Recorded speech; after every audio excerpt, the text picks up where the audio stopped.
Il est 23h, bienvenue dans Week-end Direct et à la une ce vendredi soir, les derniers chiffres de l'évolution de l'épidémie en France.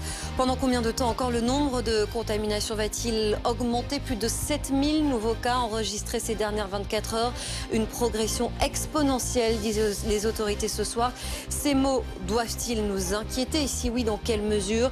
Nous nous demanderons aussi si la généralisation du port du masque peut à long terme changer cette tendance, le port du masque à l'extérieur, alors que certains visages de cette crise doutent déjà de l'efficacité de cette mesure. Porter le masque dans le milieu extérieur, alors que je vous rappelle que c'est toujours pas obligatoire dans tous les lieux clos, puisque ça ne sera obligatoire qu'à partir du 1er septembre, il y a des choses que j'arrive pas à comprendre, c'est évident.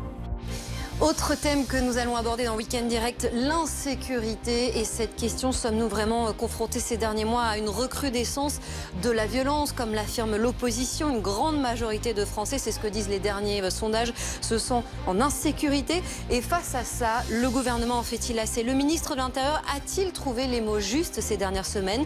Vous verrez que le président a abordé la question cet après-midi devant la presse.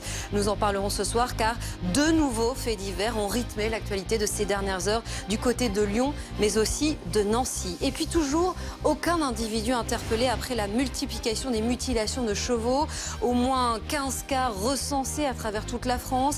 Et toujours rien, malgré la diffusion d'un portrait robot après une énième attaque dans Lyon. Le gouvernement se mobilise sur le terrain avec une promesse.